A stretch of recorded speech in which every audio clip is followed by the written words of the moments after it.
แต่ในการเปิดใจนี่หาคนคุยบ่หรือหาคู่ชีวิตหาคนคุยหาคู่ชีวิตลมๆกันไปก่อนมันใจคนตกลงกันลำลังโดยสไตล์แบบผู้บ่าวจีบผู้สาวเนาะแม่จีบกันไปกันมาตกลงปรงใจกันอ่ะมาแต่งมาหมั่นมาขอเนาะกับทักทายสบายดีเลยสวัสดีเด้อ FC ทักแพงกันเบิร์ดผู้ทุกคนเนาะบ่ว่าจะเป็นภายในหรือว่าต่างประเทศก็ยินดีต้อนรับเข้าสู่ช่องสามเมยมันไปอีกแล้วเนาะพอกับสามเมยมื้อนี้กับพี่ได้เดินทางมาหาทาง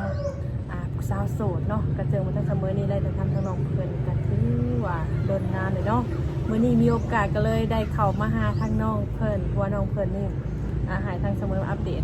เรื่องของหัวใจของเพิ่นเนาะว่าเป็นจังใดตอนนี้ทางเสมอเองก็ได้มาหาทางน้องเพิ่นเลยเนาะเดี๋ยวได้ก็สิได้เข้าไปหาทางน้องเพิ่นก่อนเด้อนะโดยเปิดพามาเมริกามาพบมาพอกับทางจังได๋ผู้สาวโสดเนาะเด้อแต่โดนแหละบ่ได้ถ่ายทางน้องเพิ่นวันนี้ก็มีโอกาสเนาะมาอัปเดตเพิ่นนั่นแหละทุกคนเนาะโดยสบายดีเด้อสบายดีโดยสบายดีเนาะสบายดีทั้งน้องซุกปัจจุบันนี้อายุจักปีแล้วน้องล่ะ21 ปีอายุ21ปีเนาะเป็นจังได๋มาจังได๋มื้อนี้คือมื้อนี้ออกมาถ่ายคลิปเนาะโสดบ่มีคนลมสิหาคนลมนะบ่ว่าผู้จุผู้งามก็โสดบ่แท้นี้แม่บ่น่าเชื่อคิดตัว FC เอ้ยบ่จ๊ะบ่อีหลีคือว่าเนาะเฮาก็เป็นรายการแบบเปิดใจชาวโสดอยู่แล้วเนาะคนที่มาถ่ายคลิปต้องโสดเท่านั้นแม่โสด 100%โสด 100% เท่านั้นก่อนเนาะก่อนจะว่าเรื่องความโสดคือน้องเคยเปิดใจเนาะโดยเป็นจังได๋คนลมไปใส่เบิดแล้วอยู่ๆเพิ่นก็เงียบหายไปเลยบ่ได้มีจักคนบ่ได้มีคนลมเลยบางคนก็ทักมาแล้วก็เงียบก็บ่เงียบไปโดนแล้วผมแต่เปิดใจมานี่แต่โดนอะไรได้น้องโสดมาได้โดนบัดแล้วซั่นโดนแล้วหลายเดือนอะไรได้หลายเดือนแล้วแม่นบ่น่าเชื่อเนาะแต่ก็ต้องเชื่อก็แสดงว่าพักใจมาโดนแล้วนี่เนาะแม่นมื้อนี้ก็ถือว่าพร้อมเนาะเพิ่นคันมีโอกาสก็มาเปิดใจใหม่เนาะว่าFC สิเข้ามาโอ้มาลงเบิ่งแต่ในการเปิดใจนี่หาคนคุยบ่หรือหาคู่ชีวิตหาคนคุยหาคู่ชีวิตลมๆกันไปก่อนมันใจคนตกลงกันลำลังโดยสไตล์แบบผู้บ่าวจีบผู้สาวเนาะแม่จีบกันไปกันมาตกลงปรงใจกันมาแต่งมาหมั่นมาขอเนาะแม่คือน้องออกมาเปิดใจมื้อนี้น้องล่ะ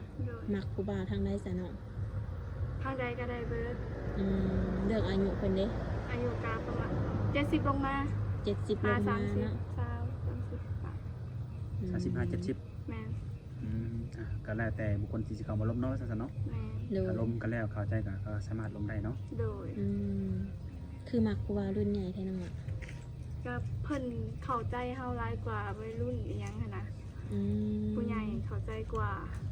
แสดงว่าเคยลมมาแล้ววัยรุ่นนี่แม่โดยก็เลยขอเป็นรุ่นใหญ่เนาะแม่แต่คือน้องนี่เคยสร้างครอบครัวมาแล้วบ่เคยเนาะเพิ่นสิมาใหม่เพิ่นบ่ฮู้เคยมีลูกบ่มีผู้นึงดูแต่คนนั้นเพิ่นก็มีลูกอยู่คนนึงถ้า FC เก่าเพิ่นคือน่าสิฮู้อยู่ดอกเนาะแต่การมาเปิดใจรอบนี้ถ้าว่าคนที่น้องเคยล้มเนาะที่ผ่านมาแล้วเพิ่นก็กลับมาล้มอีกว่าได้เลยก็ทำเสมอแสดงว่าคนที่ล้มที่ผ่านมากับมักอยู่เนาะแล้วเขาเดี๋ยวเพิ่นเงียบไปโดยแล้วน้องมักผู้ชายแบบไรซะน้องล่ะชายบ่มีสเปคบ่มีสเปคโดยบ่มีสเปคบ่ว่าผู้งามปานนี้บ่มีสเปคแบบมักคนนิสัยดีนิสัยดีนี่ผ่านเลยโดยค่ะแฟนเฮานิสัยดีแต่บ่หล่อก็ผ่านบ่แม่นบ่เลือกคนที่หน้าตาหุ่นห้อยเพิ่นได้จ้ะได้เบิดอ้วนก็เอาบ่ลงล่ะได้มีเนื้อมีข้าวก็เอาบ่บ่อยากมีรายได้ครับญาติพอดีบ่งามซะเนาะเอาตามความเป็นจริงที่เราทำได้เนาะแตกต่างกับสาระน้อยมักน้อยว่านั่นแหละคนที่สิเข้ามาล้มน้องนี่ก็คือน้องเป็นคนเลือกเนาะน้องคุยน้องสิฮู้ว่าผู้ชายคนนี้เป็นแนวใดเนาะนั่นแหละจังได๋ก็แล้วแต่เฮาก็ถามเพื่อว่าบางคนก็อยากฮู้มักผู้ชายบ่ได้บางคนบ่กล้าล้มหั่นนะเพิ่นคือผู้งามแท้เพิ่นคือสิเลือกเนาะประมาณนี้นะสำหรับก็คิดแบบนี้ บ่ได้เลือก บ่ได้เลือก ทัก เนาะ มาได้ โดยแต่ว่าคนที่ทักเข้ามานี่เพิ่นน่าจะเคยมีลูกมีเมียกันได้กันเนาะ โดยได้ คือน้องมีลูกหนึ่งแต่ว่าเพิ่นมีลูก3ลูก4นี่เด้ ได้ได้ เขา เชื่อว่าเรื่องลูกนี่บ่เป็นปัญหาน้องหล่ะเนาะขอแค่ว่าเฮามักหักกันเนาะ โดย โดยแบบผู้ชายกินเหล้ากินเบียร์สูบยาแบบนี้ได้ซะน้องล่ะ ได้ โอ้บ่ได้ติเพิ่นบ่ บ่ได้ติบ่แม่นสิกินให้กินว่าก็กินแบบอันนั้น ชาวบ้านเมืองมัน หอมปากหอมคอเนาะ จุดสื่อมาใส่ไว้ตู้เย็นบ่ ยังกินลงทางมาพุ่นนะ แต่ว่าอนุโลมอยู่เนาะเรื่องการกินเหล้ากินเบียร์ โด เนาะ ย คนสูบยานี่ ได้ ได้เนาะ โดย แบบนี้ทุกคนเนาะคนกับบริงามเลยนะตาคนกระใจดีงามเลยทุกคนเนาะคนบ่ได้จำกัดว่าหาโน่นหานี่เนาะ โดย สำหรับคือผู้ชายเจ้าสู้นี่ ว้าวว้า ว้าว วจะมาอนุญาตอีกยังไงว่าจะได้ยันว้าวไว้เนาะ ยกเว้นผู้ชายเจ้าสู้เนาะ โดย อาชีพเพิ่นได้มักแบบใด กะ ได้เบิด ได้เบิด โดยได้เบิด ยันต้องมีในใจโอ้มักกูบ่าวเฮ็ดงานนั่นมักกูบ่าวเป็นแนวนี้เนี่ย มักว่าตำรวจบ่ ได้ สิ เบิ เนาะ ดบ่กะเฮาก็บ่ได้มีเวียกงานเด้เฮาก็เฮ็ดเวียกอันขายเลขเฮากับเพิ่นกับบ่แม่นว่าสิมีหน้ามีตา หับได้เบิด ปัจจุบันนี้น้องขายเลขบ่ โดย โอ้ขายทุกมื้อบ่น้องล่ะ โดย ออกไปติออกไปติ ขายทุกมื้อเนาะ เป็นแม่เองบ่รู้ว่ากี่เปอร์เซ็นต์ ครับ เปอร์เซ็นต์บ่ เปอร์เซ็นต์กินเปอร์เซ็นต์ โอ้ยเนาะ กินเปอร์เซ็นต์แสนหนึงเท่าไดน้องล่ะ ชั้น1ก็8,000เดือนนี้ค่ะ แสนหนึงต่อ 8,000มื้อหนึงนี่น้องได้เท่าไหร่เปอร์เซ็นต์นี่ โอ้ย50อย่างต่ำก็50 แม่นอยู่เนาะเพราะว่าเขาจะได้4-5แสนเนาะบางเทื่อเนาะก็ดีอยู่ ตัว แต่ว่า มื้อ ว่าตรงๆก็คือเปอร์เซ็นต์น้อยเนาะ แม่ ตรงๆได้นั่งคาเลขนี่ก็เบิดมือนี่ก็ห่วยบางทีก็บ่ฮอดแม่นบ่ แม่ แต่ก็เพราะว่าคนขายเลขนี่บ่แม่นน้อยๆเนาะ แม่คนขายเลขลายเดียวนี้ค่ะใครก็ขาย แต่ส่วนหลายเขาเลือกซื้อคนงาม เงินเดียว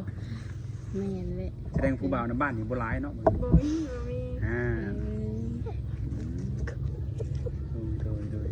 สาวขายเลขแต่คนเนาะแต่ว่าน้องบ่อยากไปเฮ็ดงานทางไหนบ่ ก็อยากไป จุ่มเคยวิตตีนเลยโอ้โห อยาก เจ ไป อ เฮ็ดงานอยู่ไส โอ้ หลักเป็นจังได๋ ก็อยากเห็นงานอยู่ไทย เคยไปบ่ เคยไป เคยไปอยู่เนาะ โดย แต่แสดงว่าถ้าไปรอบนี้ก็บ่ต้องไปเฮ็ดหยังเลย แม่มีแล้วมีพ่อ ถ้าแบบนี้ได้ซะเพิ่นเอาไปเป็นสะใภ้เลยนี่ไปบ่ ไป การสร้างครอบครัวนี่ว่าง่ายแต่ถามแบบนี้เจ้านี่สามารถเอาเงินออกซ่านได้ ได้ออกได้ บางที ก็เที่ยวไปเที่ยวมาแบบนี้ดีออกได้ บางทีเนาะบางทีแม่ย่าเห็นคลิปเอ้าลูกไผ่ในลูกไผ่ประมาณนี้นะแต่ว่าเปิดห้างขายเครื่องได้ไปซอยสินะมาสู่มาขอมาแต่งให้ลูกชายเราก็มีเด้เนาะ แม่นจะมีหลายคนได้ พร้อมบ่น้องล่ะ พร้อม ถือว่าพร้อมคักแน่เนาะ ตอนนี้น้องอายุกี่ปีก็ สะอืด สาวเวทในการสาวเวทปีนี่คือพร้อมมีครอบครัวได้ แม่ ถ้าเจอเนาะ โดย ออกไปนี่ เปิดใจพร้อมสละโสดไว้ไงกันเนาะ โดย แต่คำว่าสละโสดถ้าเริ่มผู้บ่าวสิคุยกันดนบ่ โดนก็ประมาณ4-5เดือนถ้าถึงพร้อมก็ โอ้4-5 เดือนสามารถแบบมาหมั่นมาขอได้เนาะ โดย สิได้ฮู้ดีใจพ่อเพิ่นเนาะน้องหลานเนาะ โดย บ่แม่นคุยปุ๊บมาขอปากก็บ่ได้เนาะ ใจฮอดเลยจ้ะ ในระหว่างการคุย เอตอน ดี นี้เลย ถ้าคุยกันแล้วเนาะเดี๋ยวนัดเจอกันสิได้บ่ ได้ โอ้ ไปเจอฝั่งไทยหรือมาเจอฝั่งลาวได้หมดบ่ ได้ โอ้ ทางน้องสุกมีพี่น้องจักคนซะน้องหลาน 4 คน 4คนมีไผในน้องหลาน มีมีอ้ายแล้วก็มีอ้าย2 เออ 2คนอ้ายคนหนึง โอ้ น้องนี่ เป็นลูกสาวหลาบ่ โดย มันสร้างครอบครัวหมดแล้ว โดย ตาเป็นลูกสาวหลา มูลคอน หักห่วงอีกเนาะ มูลกระขอนบ่ลูกสาวละ เพิ่น ลู ว่าก ได้ สละพ่อก็ฮักแม่ก็ห่วงเนาะ แม่นเดี๋ยวคือสมมติว่าน้องไปน้ำสามีแบบนี้ทางพ่อแม่เพิ่นก็โอเคบ่น้องหล่ะ โอเคเมื่อวานเที่ยวไปเที่ยวมาดิ โดย มือต่อมือบ่หรือเดือนต่อเดือน โดยเดือนต่อเดือนปีหนึงก็ได้ มือต่อมือคือสิบ่ไหวแน่นอนเนาะ บางคนก็ บ่ได้เฮ็ดหยัง บางคนคนบ่เข้าใจได้เดี๋ยวไปเดี๋ยวมาอย่างนี้นะ โดย ก็อยู่แคมป์ทางเนาะมีเสียงรถในรถควรเลยมีเสียงรถรบกวนในเด้อเนาะอาจจะแบบบางทีก็จักเว้าหยังกันถึกเนาะอยู่ก็ต้องขอโทษขออภัยนำ FC ได้หลายเนาะ คือน้องคนอารมณ์ดีบ่หรือว่า แม่หันมาผัวบ่มาอยู่ บ่แม่นว่ามาถ่ายคลิปให้น้องเป็นยิ้มบนหัวตลอดเนาะเฮาทำแบบจริงจังกันเหมือนกันยังมีอารมณ์หัวนะนี่ก็สิถือสเปคหนุ่มหลายๆคนนี่แหละเนาะถ้าว่าได้คุยแล้วคือสิบ่เหงาเนาะ แม่บ่เหงาแน่นอน ให้เครียดง่ายอยู่บ่ บ่ค่อยให้บ่ค่อยเครียด คือสิบ่ค่ ค อย น ให้ นี้แหละ เค ผู้ รียด บ่าวมักเนาะ ยิ้มตลอดสิ สิได้ใจเพิ่นแล้วเนาะซั่นน่ะ โดย เฮ็ดหนึงก็ไม่นึงก็บ่เครียดบ่ปากนำซื่อบ่ แม่น แม่นบ่เครียด เป็นก็สิมีหลายวิธีเนาะ โดย คือช่วงนี้ก็พอมีเวลาเนาะมีกับผู้บ่าวอยู่เนาะ โดย สะดวกทำแบบสะดวกเนาะแบบระหว่างข้อความบ่หรือว่าโทรวิดีโอนี่นะ สะดวกอยู่บางช่วงได้ โดยปัจจุบันนี้ลูกน้องจักปีแล้วจังนั้น 2 ปีปลายแล้ว 2 ปีปลายเนาะโดย 2 ปียังกินนมบ่ กิน นมกล่องบ่ โดย คันสิกินนมแม่ก็สิบ่ได้กินเนาะ แม่เด้งเดียว ลูกหนึ่งก็คือแบบว่า ก็จิตแปะเล็กเหม็นได้ เอียงเฮ้ย เล็กเหม็นโอ้ จะไปบ่สัมพันธ์เลยกับโซเชียลเลขกับบัดเนาะ บอก ก็เล็กแถวเนาะ เด็กไทยออกแล้วบอกสิเลย เด้อเนาะบางทีวิธีอยากรู้เรื่องราวของน้องก็เนาะถามมาเพิ่นสิมาตัดลำสิบ่ได้น้องเนาะ แม่นโอ้ยสาระน้อยเนาะ ตั้งแต่น้องเปิดใจมาเคยมีคนมาหาน้องบ่ ยังบ่เคย เคยไปบ่ ยัง เคยมีคนนัดบ่ ยังบ่เคยมีเลย ยังบ่มีจักอย่างเลย โอ้โห แบบคือน้องเคยร่มผู้เบาอายุสูงสุดกันเท่าไรน้องละ 50ปลาย 50ปลายบอก โดย ในช่วงนั้นลุกๆจะคนในช่วงนั้น คนเดียว เพราะจังว่ายังเงียบคนหนึงก็เงียบไปเลยเนาะ ก็ รอบนี้แหละสิคุยจักคนรอบนี้แบบคุยเบิ่งใจกันนี่นะ ก็คุยกันไปก่อน กับผู้ใดเข้ามาก็คุยเนาะ โดย ถ้าว่ามั่นใจกับผู้นี้จังว่าปิดใจกับผู้นี้เนาะ โดย นี่แหละเป็นว่าคุยคนเดียวเวลาไปก็ไปเลยเนาะ นี่ บ่เดือไผ คุยสำรองไว้บัดนี้แนะนำไว้เนาะ โดย คุยสำรองไว้เพื่อยังเผื่อว่าเฮานี่ก็สมมุติว่าผู้นี้เพิ่นมีพ่อผู้ใหม่ว่าซั่นซะเนาะ โดย เฮาก็ยังมีผู้นี้คุยต่อประมาณนี้หันนะ หรือถ้าหากว่าเพิ่นบอกว่าอ้ายนี่โอเคเนาะโอเคกับน้องแบบปิดใจให้อ้ายได้บ่น้องจังค่อยตัดสินใจบัดนี้ โดย เนาะคือน้องมีประสบการณ์การคุยคนเดียวมาแล้วเงียบไปนั่นแหละเฮ็ดให้เป็นโสดจังซี่แหละเนาะ โดย ปกติเคยไปดิ่งไปเที่ยวทางใดนี่บ่เนี่ย บ่ค่อยได้ไปปานใด อยู่แต่ขายเลขในเพื่อนนี่ โดย เลขยังคือออกทุกมื้อเลย เลขลาวเลขเวียดเลขเวียดออกมื้อ มีเยอะทุกมื้อ ถ้าผู้เบาอยากซื้อซอยนี่ก็ได้บ่ ใช่ ทำปูนทำผู้บ่าวไทยเนาะ อยู่ไกลได้เนาะติดหนีไว้ได้น้องหลานเนาะ แม่บ่มีเงินส่งแม่เลย ซื้อ101โอน101มีค่าธรรมเนียมเลย ประมาณนี้นะ ค่าธรรมเนียมบ่มีเลย ก็ตามนั่นแหละทุกคนเนาะ เด้อ คือมาอัปเดตก็คือว่าฮู้คนน้องเป็นโสดแล้วบางคนก็ถามหา โด เคยถ่ายคลิปเพิ่นโดนดอกเพิ่นสิออกมาถ่ายเพิ่นนี่เนาะก็บ่ฮู้เป็นเพราะหยังเพิ่นคุยโดดเพิ่นนายหยังก็บ่ฮู้เนาะ หมายคือเป็นทาง ไอ้กอง ไอ้กล้องก็เลยบ่ค่อยได้ออก โดย คือสิเหงาแห้งแล้วมื้อนี้เนาะแล้วเป็นจังไดอ่านทางการติดต่อถามก่อนจังหน่อย ลายมีลาย มีไลน์เดียวบ่ โดยเฟซโปรดิกับแอปมีแอปมี ไล ลาย น์กับบนแอปเนาะสองอย่างเนาะโอ้ก็สิได้ผู้บ่าวทางมาหรือทางบนแอปแหละบัดนี้ โดย ก็ตามนั่นแหละทุกคนเนาะผู้ใดอยากรู้ยังนึงราวเพิ่มเติมก็ทักทายกันมาหาน้องคนไทยลงกันเบิ่งเนาะ โด สิได้ ย อยู่เป็นแฟนในพี่เป็นน้องกันแล้วแต่บุญวาสนาเนาะ แม่ ทางเฮาก็สิได้ขอจบคลิปแล้วก็ขอตัวกลับก่อนขอกันในมื้อหน้าเนาะ โด โดย ย สบายดี สบายดี